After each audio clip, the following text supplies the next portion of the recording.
Shalom, salam kasih dari Dataran Kijang 92. Perkenalkan, nama saya Wendy Maya Pasaribu. Di sini kita akan sedikit diskusi penelaan Alkitab mengenai peran perempuan masa kini sebagai pemimpin. Yang pastinya saya nggak sendirian, saya ditemani oleh dua narasumber saya. Mungkin kita bisa perkenalannya mulai dari yang paling ujung kanan. Oke, terima kasih. Perkenalkan, nama saya Dewi Martalena. Saya sekretaris GMKI Cabang Bandar Lampung. Langsung aja ya? Iya. Oke, perkenalkan, nama saya Mika Salina Putri. Saya anggota dari GMKI Cabang Bandar Lampung. Iya, kita kan mau diskusi sedikit tentang perempuan lah, lebih tepatnya. Yang tadi dimana kita peran perempuan masa kini sebagai pemimpin. Sudah saatnya kaum perempuan berperan gitu. Perempuan ini kan punya peran gitu dalam bidang private dan juga public gitu. Juga sebagai pemimpin sekaligus seorang sosok ibu gitu. Ada beberapa pernyataan yang menjelaskan bahwa laki-laki itu lebih pantas begitu berperan sebagai pemimpin. Realitas itu terjadi dan bahkan kita nggak dapat pungkiri karena dipengaruhi oleh pola pikir patriarki yang sering kita dengar gitu. Dengan kata lain, kepemimpinan itu diidentikan itu dengan peran laki-laki.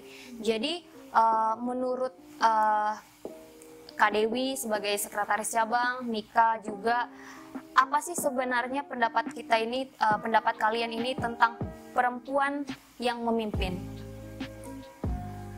Ya, baik. Pertanyaannya, ya, mungkin bisa dari Mika dulu. Dari saya dulu? Iya. Oke, pertanyaannya cukup sulit ya. Karena bagaimana jika seorang perempuan yang memimpin? Iya. Kalau dari pendapat saya sendiri ya, sebenarnya bukan sesuatu kesalahan, bukan hal yang salah ya pastinya jika seorang perempuan itu memimpin. Karena memang kalau kita juga membaca pada kejadian di pasal 1 ayat 26 misalnya juga tertulis bahwa manusia itu diciptakan untuk berkuasa atas ikan di lautan, kemudian udara, atas ternak, dan intinya atas seluruh isi bumi. Jadi katakan berkuasa sekali. Itu manusia yang disuruh. Nah, manusia dalam hal ini bukan hanya laki-laki saja kan, tapi juga perempuan. Jadi memang Tuhan pada awalnya juga mengatakan bukan hanya laki-laki yang berkuasa atas seluruh bumi memimpin, tapi juga seorang perempuan dapat memimpin dan berkuasa. Nah, kemudian memang hal ini menarik ya, menarik karena selama seorang perempuan itu dia mampu mengemban tanggung jawab dan dia memiliki kecakapan-kecakapan yang memenuhi kriteria sebagai seorang pemimpin seperti memiliki idealisme, kemudian berintegritas, kemudian dia misalnya dia juga seorang yang adil, jujur dan lain sebagainya ya, ada banyak kan kriteria. Nah, selama dia memenuhi hal itu maka boleh-boleh saja seorang perempuan itu memimpin. Nah, kemudian ternyata seorang perempuan yang memimpin ini juga sudah ada di zaman Perjanjian Lama. Yaitu waktu itu di zaman Perjanjian Lama ada seorang hakim perempuan, kita sebut namanya Deborah. Kalau kita tahu bagaimana kisah Deborah ya, Deborah adalah seorang hakim yang mana ia menjadi perempuan yang memimpin bangsa Israel. Dan yang menariknya di sini adalah ternyata Deborah juga seorang yang sudah menikah ya, seorang ibu. Iya.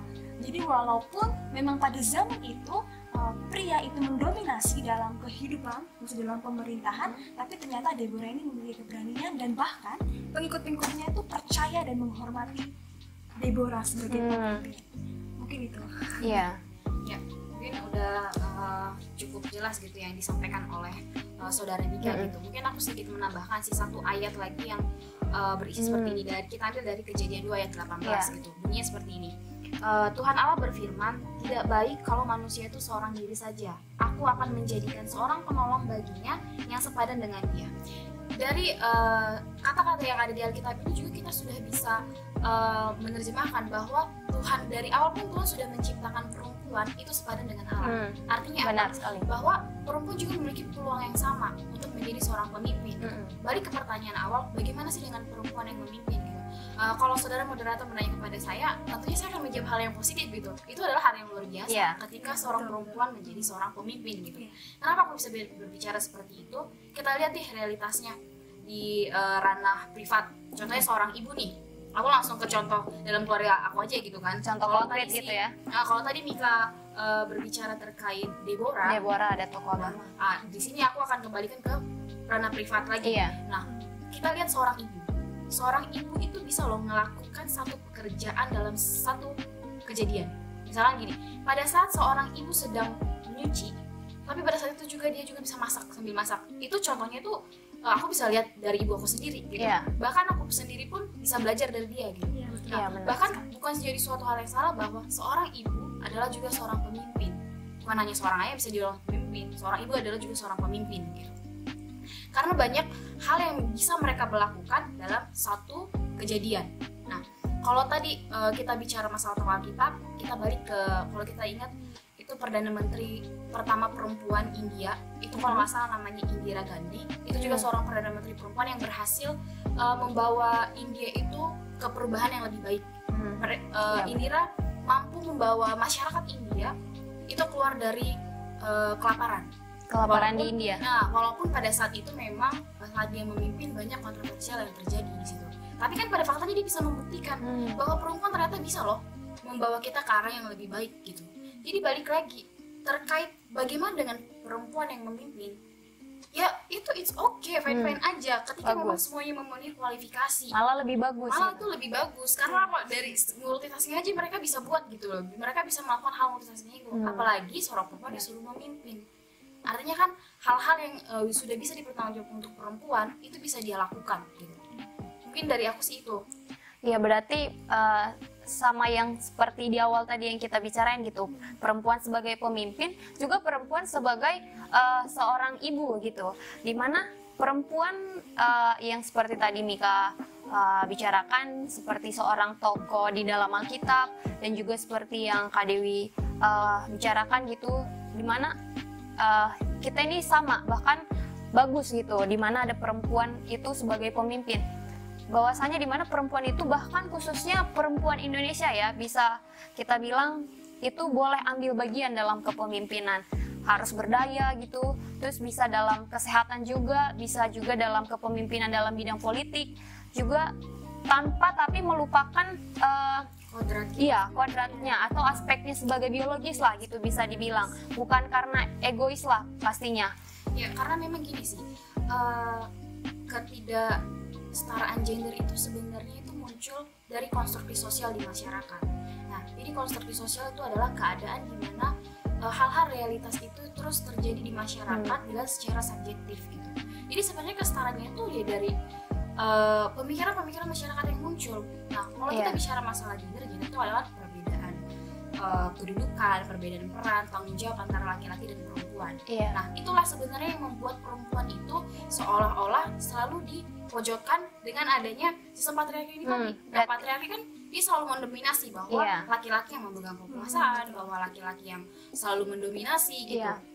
Ini menarik ya sebenarnya, karena mungkin ini juga masuk dari pada pertanyaan berikut ini, sebenarnya di mana tadi si perempuan atau perempuan kita bisa bilang adalah seorang pemimpin tapi tidak melupakan aspek biologisnya. Jadi bukan karena dia egoismenya karena harus perempuan berdaya begitu ya.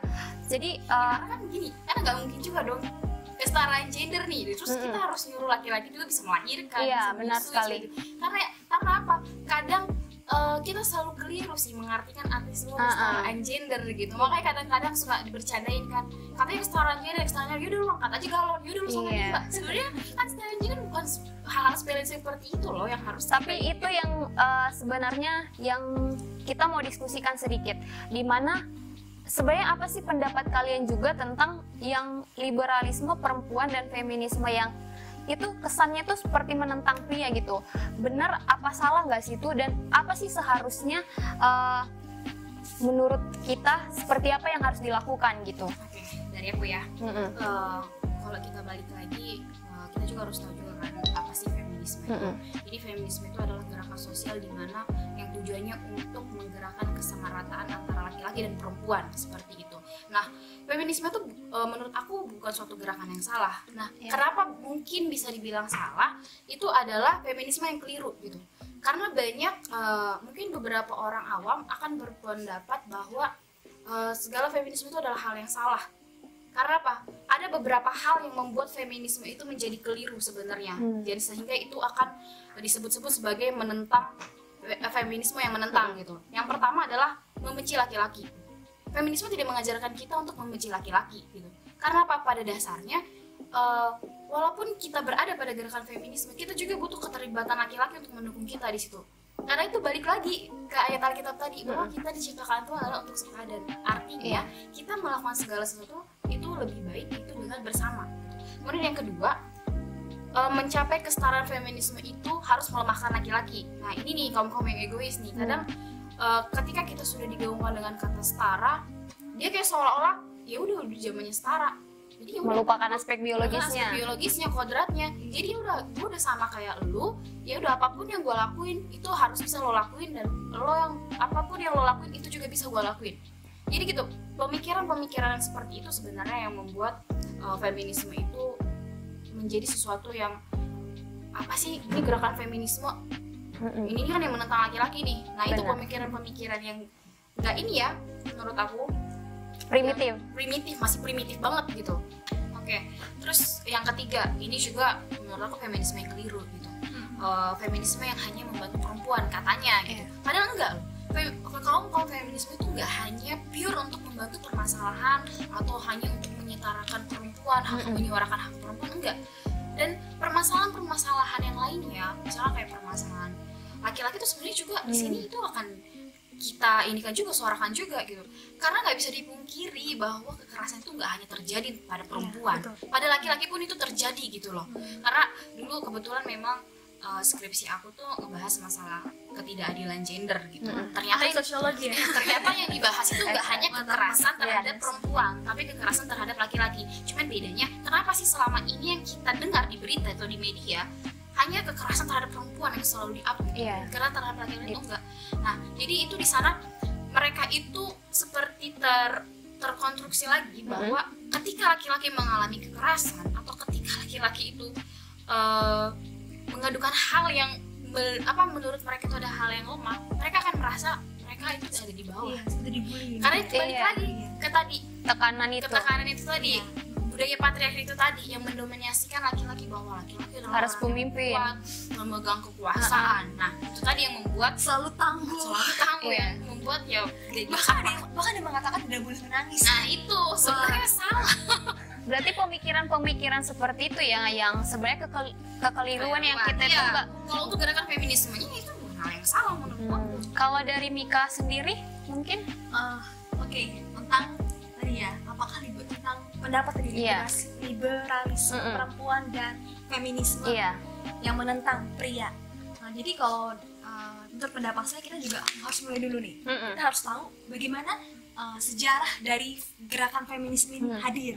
Jadi memang gerakan ini lahir pada abad ke-18 dan kemudian berkembang pesat pada abad ke-20, yang itu dimulai melalui penggaungan suara atau mereka menyuarakan untuk adanya keadilan atau kesetaraan di bidang politik. Nah, jadi memang pada saat itu khususnya untuk di bidang politik.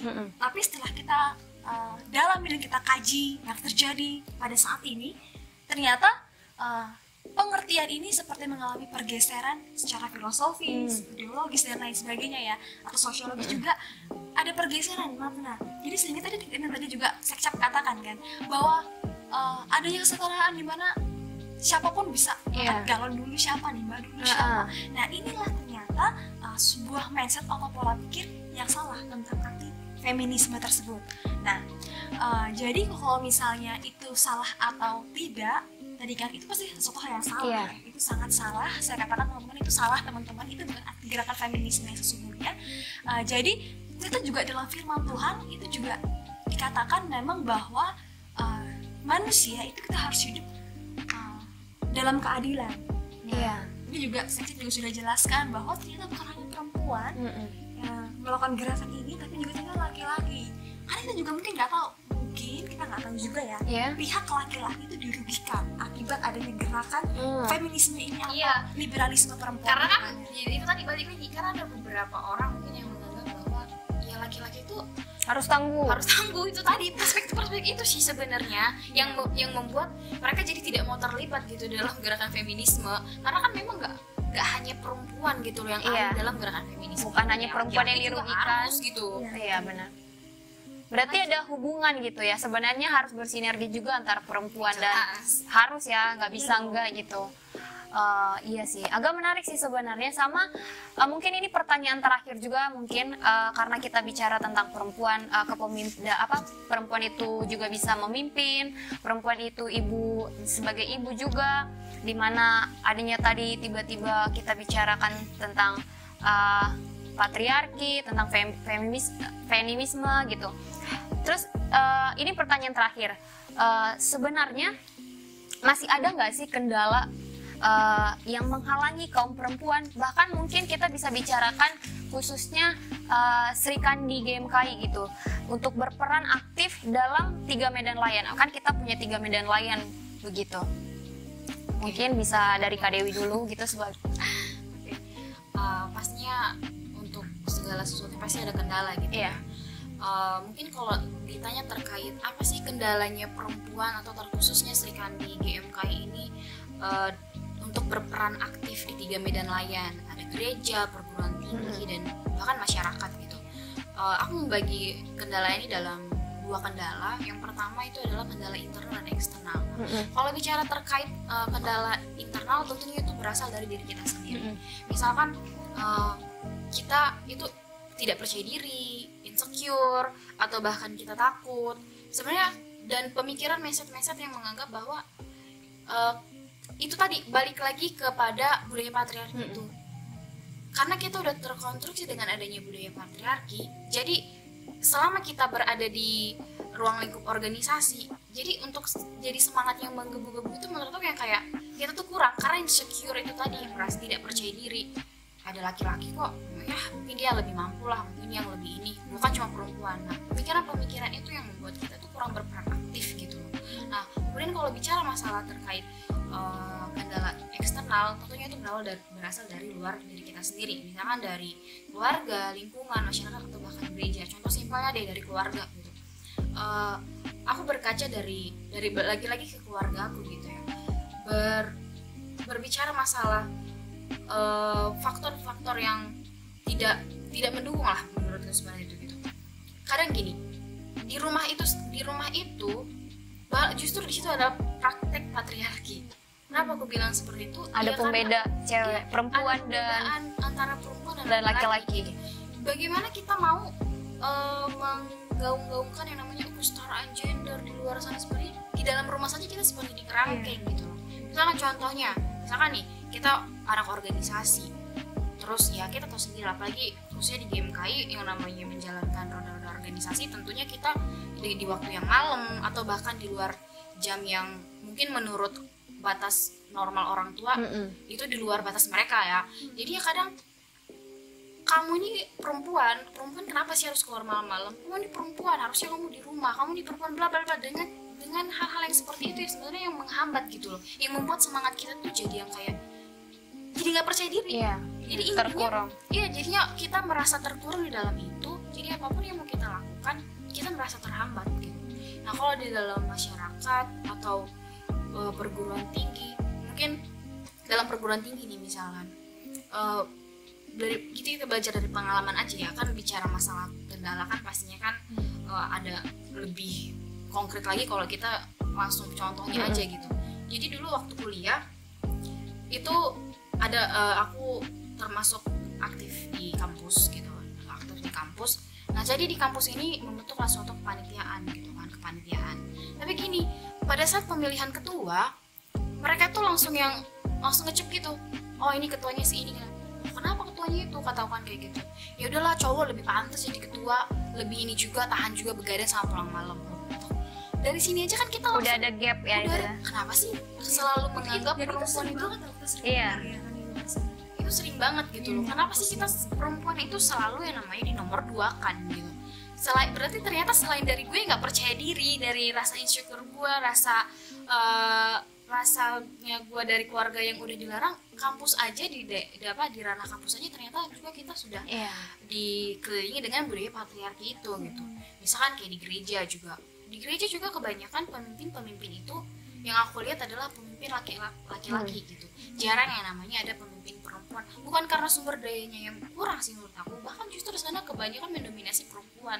Tapi kenapa selalu aja dalam pemilihan ini real ya gitu ya, dalam pemilihan selalu ada laki-laki yang selalu diutamakan, perempuan itu dijadikan opsi nomor 2 gitu. Jadi menurut aku ya itu Kalau dari Mika sendiri mungkin menurut Mika ada kendala nggak sih sebenarnya, apalagi khususnya ini juga ya buat Sri Kandi kita gitu. Kita tahu kita adalah Sri Kandi GMKI, apalagi kita diskusi seperti ini, apa sih gitu, ada kendala apa yang menurut Mika harusnya ini kendalanya gitu, dan kita harus begini gitu.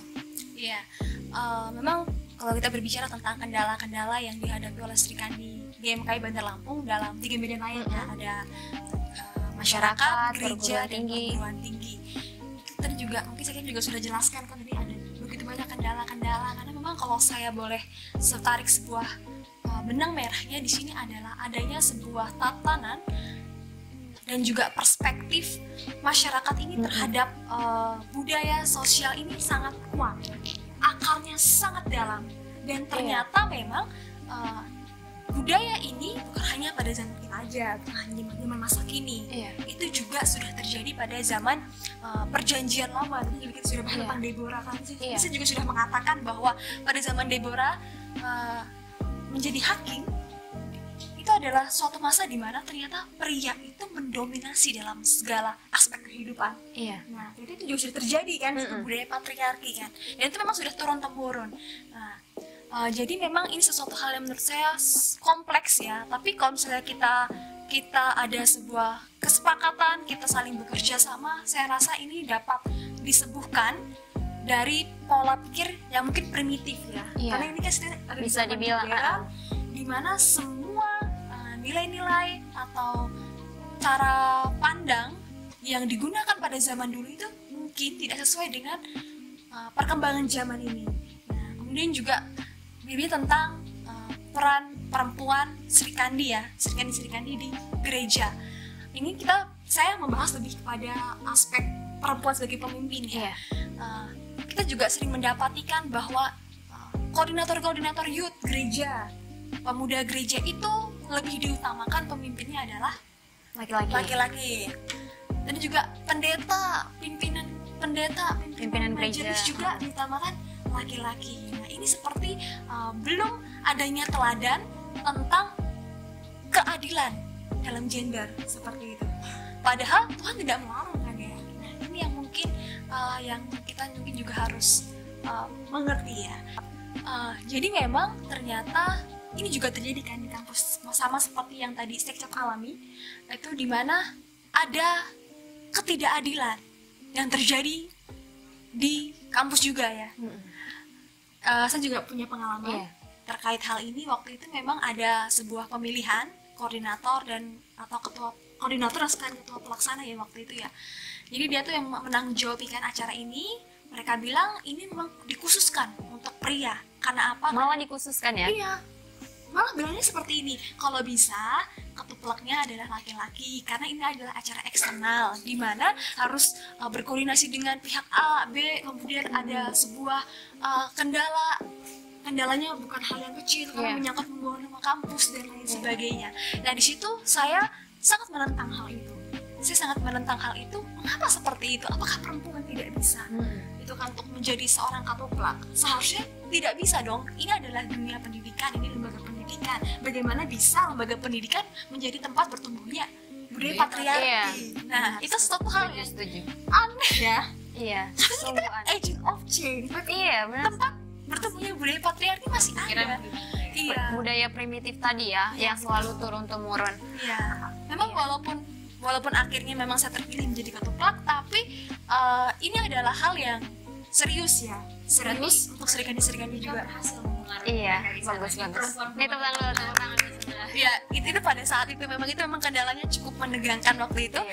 Kemudian tadi juga bagaimana cara kita untuk menghadapi kendala-kendala dari 3 bidang lain. Kalau menurut pendapat saya, ya pertama mungkin kita Percaya diri. Iya, percaya diri. Jangan insecure ya. Iya, betul. Tadi juga Sexful juga sudah menjelaskan kan, jangan Terus tidak percaya diri. pandangan mungkin ya, point of view-nya. Iya, mindset. Kemudian juga kita coba menjadikan teladan. Inilah perempuan seperti ini, perempuan juga bisa. Tapi tetap dalam kutip kesetaraan di bidang politik. Gitu. Iya. Saya. Pastinya juga punya wawasan yang luas sih, karena Iya. kalau hanya untuk ini udah zaman emansipasi wanita, kesetaraan gender, tapi tanpa wawasan yang luas menurut aku ya sampai aja nothing gitu. Iya, benar sekali. Karena itu yang paling penting sih, Iya. wawasan yang luas. Mungkin itu sekian lah dari diskusi kita. Cukup menarik sih sebenarnya, pengen panjang cuman ya Waktunya yang terbatas. iya benar sekali. Tapi terima kasih buat narasumber saya. Ini narasumber Agak- kayak apa gitu kan? Iya, nggak apa-apa. Nah, tapi mungkin saya sedikit akhirnya lah gitu dari Iya, pendiskusian closing kita. Iya, mungkin itu tadi kembali lagi kepada mungkin mindset kita. Jadi bukan hanya sekedar perempuan menggalakkan kesetaraan gender, tapi sebenarnya juga jangan melupakan dari aspek biologisnya gitu. Dimana kita ini sebagai pemimpin juga bisa, tapi sebagai ibu juga kita nggak boleh melupakan. Jadi bukan gara-gara kita harus selalu menggerakkan kepemimpinan itu, tapi kita lupa kalau kita adalah bisa jadi seorang ibu nantinya. Kita dicapnya perempuan nggak tahu diri gitu. Iya, benar sekali. Mungkin sekian dari pendiskusian penelaan Alkitab ini. Akhir kata, tinggilah iman kita, tinggilah ilmu kita, tinggilah pengabdian kita. Omnes Unum Shin. Shalom.